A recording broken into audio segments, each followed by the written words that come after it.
আসসালামু আলাইকুম। আমি doctor Anharur Rahman, laparoscopy hepatobiliary pancreatic specialised hernia surgeon.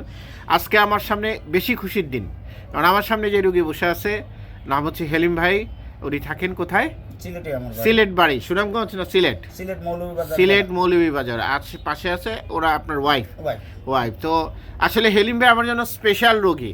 ওনাকে খুব হাস্যোজ্জ্বল দেখা গেল। বেশ কয়েকদিন আগে এই হাস্যোজ্জ্বল উনি ছিল না।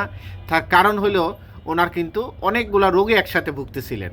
ওনার পিত্তথলি পাথর ছিল, নাভির হার্নিয়া ছিল এবং পাইলসের কারণে তার অনেক রক্ত যেত।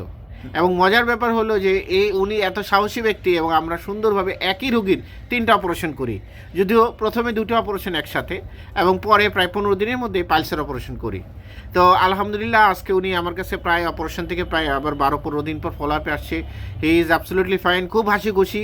উনিও ভয় পাচ্ছিলেন, ওনার ভাইও ভয় পাচ্ছিল, ভাবিও ভয় পাচ্ছিল যে কি জানি কি হয়।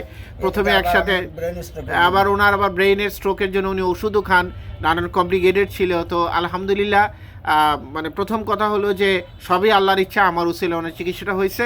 তো আজকে শুনবো ওনার গল্পটা। প্রথমে আসি ভাইয়ের কাছে, হালিম ভাই, তারপরে ভাবি বলবেন। হ্যাঁ জি, ইসলাম হালিম ভাই, আপনি বলেন আপনার আজকে কেমন লাগতেছে? জি আসসালামু আলাইকুম। জি আমি প্রথমে যে সময় আপনার কাছে আসি এ সময় অনেক ভয় পাইছিলাম যে অপারেশন জিনিসটা শুনলে আসলে ভয় করে। তো পরবর্তীতে আপনি মুখ দিয়ে যেরকম বলছেন, তো মোটামুটি আমার সাহস হয়েছে। কিন্তু অপারেশনে যাওয়ার মানে অটি রুমে ঢোকার পর্যন্তই আমার শরীরটা একটু নার্ভাস ছিল। আচ্ছা, অপারেশনের পর যখন আমি সুস্থ জ্ঞানে আসলাম তখন আমি বুঝতে পারলাম যে আসলে এরকম কোনো কিছু না। আচ্ছা, আর সবচাইতে মজার ব্যাপার হচ্ছে যে আপনি অপারেশন করার সময় নিয়েছিলেন 1.5 ঘন্টা। 2টা অপারেশন, হার্নিয়া প্লাস পিত্তথলি পাথর। আপনার সময় নিয়েছিলেন 1.5 ঘন্টা, কিন্তু 35 মিনিটের ভিতরেই আপনি আলহামদুলিল্লাহ আমার দুটো অপারেশন শেষ। আমি 3 ঘন্টা পরে সুস্থ জ্ঞানে চলে আসছি। 15 দিন পরে আবার পাইলস অপারেশনে আসলাম। পাইলস নিয়েও তো অনেক টেনশনে ছিলেন যে আমার 25 বছরের পুরানো রোগ এটা। আচ্ছা, তো ওইটা নিয়ে টেনশনে ছিলাম। কিন্তু আপনি অপারেশন ডেট দিয়েছেন, আসছি। আপনি বলছেন যে প্রায় 40-45 মিনিট যাবে, কিন্তু আপনি 12 মিনিটের ভিতরে আমার পাইলস অপারেশন কইরা আমার কমপ্লিট কইরা 3 ঘন্টার ভিতরে আমি ফুল কমপ্লিট হয়ে গেছি। এবং কি এর পরের দিন আমাকে সিট কার্ডটা দিয়েছেন, আমি ঢাকা থেকে সিলেট পর্যন্ত সুস্থভাবে যাইতে পারছি। প্লাস 15 দিন পরে এখন আসছি, আমি সম্পূর্ণরূপে সুস্থ আছি। আপনার জন্য অনেক দোয়া রইল। আর লাইভের যারা দেখবে সবার কাছে আমার সালাম, আসসালামু আলাইকুম ওয়া রাহমাতুল্লাহি ওয়া বারাকাতুহু। যাক, হালিম ভাই খুবই একটা সহজ সরল ভালো মানুষ। আল্লাহ কাজটা আসলে সহজ করে দিছে। মানুষের দক্ষতার পাশাপাশি আল্লাহর রহমত লাগে। এবং আমি বলি সিলেট তো একটা পুণ্যভূমির জায়গা, তাই না? এবং আপনার ভাইও আপনার জন্য অনেক করছে, আপনার ওয়াইফ অনেক করছে। আসলে কাজটা আল্লাহ খুব সহজ করে দিছে দক্ষতার পাশাপাশি। তো ভাবি তো প্রথমে খুব ঘাইমা গেছিলেন, তাই না সেলিম ভাই? এবং ভাবি তো প্রথম দিন যখন আসছে, ওনার প্রথম দিন তো হালিম ভাইরে নিয়ে আসেন নাই, এমনি আসছিলেন আপনি আর সেলিম ভাই আসছিলেন। এবং ভাবি পুরো মুখ দিয়ে ঘাম ছুটতেছে, কারণ আপনার হাজব্যান্ড ব্রেনের ওষুধ খায়। আপনি আমার অনেক ভয় দেখাই দিয়েছিলেন, স্ট্রোকের পেশেন্ট, এই সেই কত কি, আমিও টেনশনে পড়ে গেছিলাম। তো আলহামদুলিল্লাহ কাজ তো অনেক সহজ হয়ে গেছে, তাই না? তো ভাবি বলেন আপনার কেমন লাগতেছে আজকে? অনেক ভালো হয়েছে, সবকিছুই ভালো হয়েছে, ভালো চিকিৎসা পাইছি। আর আমি আর কি বলবো, রোগী তো সব হ্যাঁ, এটা একটা কেন সিলেটে করলেন না, তাই না? সিলেট করাই না, আসছি ভালো সুযোগ সুবিধা, ভালো চিকিৎসা পাইছি, অনেক ভালো। যাক, সবাই দোয়া করবেন যাতে আমি এই চিকিৎসাটা সবসময় দিতে পারি। আর আমি বলি যে হাজব্যান্ডের সাথে বউয়ের সম্পর্ক হয় বাসর রাতে, আর রুগীর সাথে মানে মানুষের সম্পর্ক তৈরি হয়, ডাক্তারের সাথে সম্পর্ক হয় অপারেশনের মাধ্যমে, চেম্বারের মাধ্যমে। সম্পর্ক তো আসলে একদিনের না, সম্পর্ক মাত্র শুরু। দেখা যাবে এই সম্পর্ক অনেক দিন থাকবে।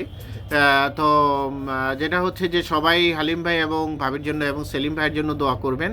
আর যেটা হলো আমরা এই ভিডিওটা তো দিব হইলো সোশ্যাল মিডিয়াতে, কোনো আপত্তি নাই তো? ইনশাল্লাহ কোনো আপত্তি নেই। এটা রুগীর সাহস দেওয়ার জন্য যে রুগী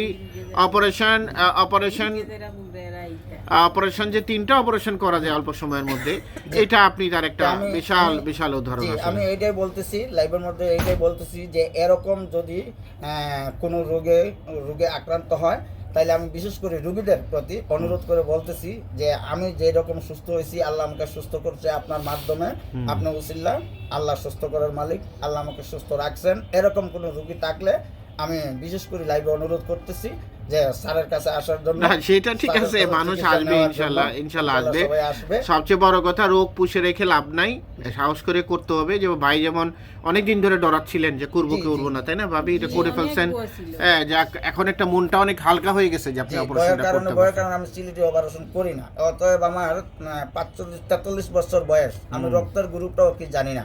তখন মেডিকেলে আমাকে জিজ্ঞেস করা হয়েছিল যে রক্তের গ্রুপ এই বয়সের মধ্যে, আমি জানলাম না কেন। হ্যাঁ, আমি বলছি যে আমি ভয়ের সুই ভয় কারণে। পাই। হ্যাঁ, সুই ভয় পাই, কিন্তু 3টা অপারেশন করলাম, হ্যাঁ, একটু ভয় আলহামদুলিল্লাহ, পাইলাম না। আলহামদুলিল্লাহ। সবই আল্লাহর ইচ্ছা। তো সবাই দোয়া করবেন ভাই এবং ভাবির জন্য, জি। আমার জন্য দোয়া করবেন। সবকিছুর পরে আরো একটা কথা, আমার চিকিৎসার পাশাপাশি যে আমার বড় ভাইয়ের নাম মোহাম্মদ সেলিম মিয়া। আমার বড় ভাই সম্পূর্ণ চিকিৎসা A to Z পর্যন্ত যা জি। কিছু লাগছে সব কিছু আমার বড় ভাইয়ের মাধ্যমে। আমার বড় ভাই টাকা নেওয়া, আদান প্রদান যা কিছু আছে এভরিথিং, সবাই আমার বড় ভাইয়ের জন্য দোয়া করবেন। অবশ্যই সেলিম ভাই আসলে বাবার কাজ করে দিছে। জি। ভাইয়ের প্রতি এরকম দরদ আমিও খুব দেখি নাই, যে উনি যেভাবে টেক কেয়ার করছে। আমি প্রথমে ভাবতেছিলাম যে এত টেক কেয়ার, আসলে বাবার মতোই উনি ছিলেন। তো উনিও ভালো মনের মানুষ, আল্লাহ ওনার নেখায় দান করুক, সুস্থ রাখুক। তো সবাই দোয়া করবেন ওনার জন্য, আমার জন্য দোয়া করবেন। আসসালামু আলাইকুম।